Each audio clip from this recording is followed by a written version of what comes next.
The last week of the American Association is well underway, and the playoff race has gotten a lot tighter. I'm Carter Woodiel. It's time for the Daily Whiparound, and we're taking a look at a jumbled East Division where anything can happen, starting things off with a great game from Kane County. What a night for Nick Franklin of the Kane County Cougars. He hits 3 home runs all over the second right field wall in Gary, part of a 5-for-6 night when he drove in 8 runs. He's got 12 bombs on the year, part of an onslaught for Kane County. They beat Gary South Shore 16-6. They're 2 games out of first place in the East Division now, Kane County. You know who else is just 2 games out? The Milwaukee Milkmen, because they beat first place Chicago last night. Will Kenger with the home run here in inning number 1. That's number 14 of the season in terms of long balls for Kenger. And Milwaukee got some great pitching in this game as well. A.J. Schugel got the start. He threw 4 scoreless frames, struck out 6 Chicago dogs. Then he passed the baton to Christian Young. He handled the next 4 frames, gave up just 1 run allowed, and struck out 2 to get the win. And Rodrigo Benoit pitched a perfect 9th. The Milkmen win it 5-1,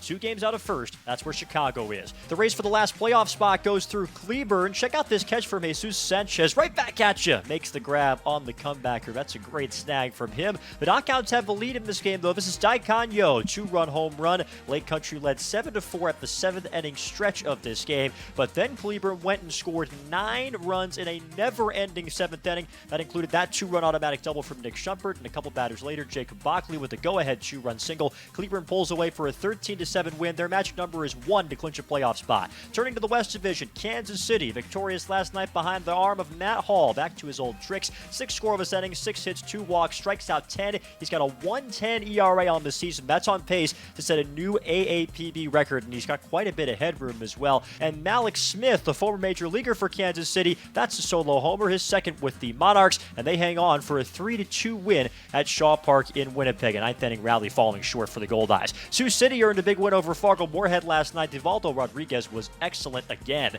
7 shutout innings, 2 hits, 1 walk allowed, strikes out 9. He's given up just 4 runs in 23 innings pitched as an Explorer. They beat the Red Hawks 2-0.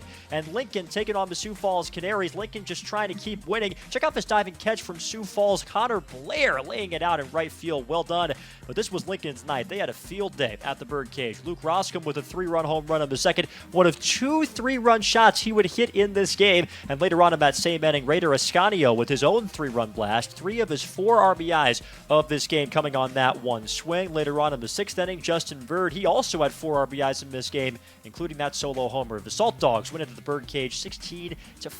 So here's how everything looked in the American Association. Of course, if you were watching High Leverage last night, you saw all of these scores, but a wild night in the American Association. As for how the standings look, you heard Milwaukee and Kane County both winners. Chicago drops a game, so it's a 2-game lead for the Dogs over both of those teams that are hot on the trail. And the Cleburne Railroaders, if they win or Gary South Shore loses tonight, they are going to the playoffs. Their magic number is just 1. In the West Division standings, the Red Hawks lead has dwindled to a 1.5 games. Monarchs have won 7 games in a row, and Sioux City still keeping Lincoln at arm's length. They're up 3 games, but remember, those 2 teams play each other Labor Day weekend to close out the year, so that race is far from finished. As for tonight's action in the American Association, same slate as one night ago. We'll see if Milwaukee can bring Chicago's division lead down to just 1. That's what would happen if they can get the W tonight, 6:35 first pitch. And we'll also have the Facebook game of the week coming up tomorrow, Milwaukee and Chicago, the series finale between those 2 teams. Hope you can tune into that one.